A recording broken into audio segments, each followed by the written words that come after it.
Bonjour, j'ai le plaisir d'accueillir Hugues Sibyl. Bienvenue. Bonjour. Vous êtes le président de l'Avise. Alors, on peut peut-être rappeler rapidement quel est le rôle de l'Avise. L'Avise, c'est une agence de développement, un peu comme l'Agence pour la création d'entreprise, qui est ici au salon. Et donc, nous sommes spécialisés sur l'entrepreneuriat social. Donc, nous sommes un centre de ressources sur l'accompagnement. Nous travaillons sur l'accès au marché public. Nous travaillons sur l'accès aux aides européennes. Donc, on est un centre de ressources qui apporte tout type d'informations aux entrepreneurs sociaux. D'accord. Concrètement, je suis un entrepreneur dans ce secteur-là. Je m'adresse à l'Avise pour... Vous adressez à l'Avise qui vous enverra vers les bons interlocuteurs, si vous êtes en province, vers les personnes qui pourront vous accompagner concrètement sur le terrain. On le sait, l'économie sociale et solidaire est très à la mode. Et d'ailleurs, il y a une étude qui est parue aujourd'hui sur les priorités sociales des Français. Voilà, Quelles sont les grandes lignes de cette étude? On a fait un baromètre avec la Croix et le mouvement des entrepreneurs sociaux, donc sur les priorités sociales des Français. Bon, on voit premièrement qu'il y a une inquiétude assez forte qui est croissante, inquiétude économique. C'est d'abord une inquiétude économique avant d'être une inquiétude sociale qui touche les gens et leurs proches, donc on sent ça. Et face à cette crise, sur qui compte-t-il pour s'en sortir?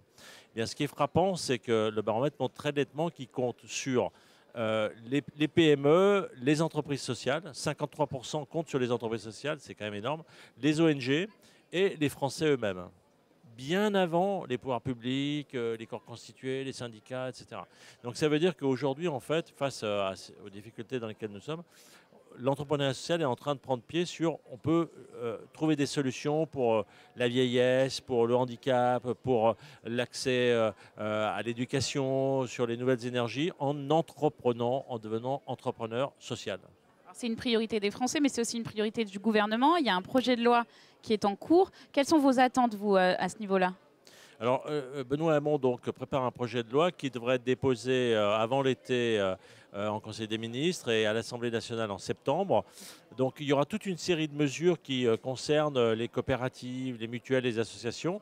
Donc, on attend que, notamment sur l'angle des coopératives, on puisse faire de la reprise d'entreprises sous forme coopérative, hein, des entreprises saines dont les patrons partent à la retraite et que donc les statuts le permettent. On attend que, comme Benoît Hamon le disait tout à l'heure ici, les jeunes qui veulent entreprendre puissent le faire sous forme de SAS ou de SARL en étant agréés solidaires, donc ça on leur permet de le faire.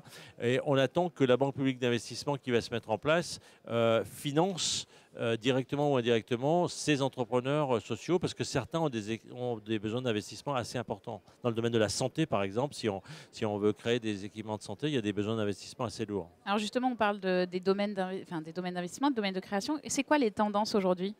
Alors aujourd'hui, bon, il y a un développement fort dans tout le domaine de l'environnement. Donc tout ce qui est retraitement, recyclage, mais aussi énergie renouvelable. Donc Enercop, par exemple, qui est une coopérative qui distribue de l'énergie renouvelable. Tout ce qui est aussi numérique, évidemment, Internet, nouvelles technologies de l'information et de la communication. Tout ce qui est social santé, c'est-à-dire le domaine des personnes âgées, du vieillissement. Bien sûr, les services à la Voilà, personne. services à la personne, mais relooké, je dirais. Relooké.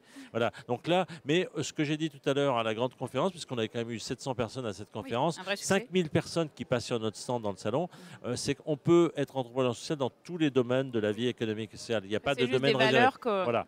Il y en a où ça se développe plus vite parce qu'il y a des besoins, mais on peut, si on a un bon projet, on peut aller dans n'importe quel domaine. Hugues Sibyl, merci beaucoup. Merci beaucoup.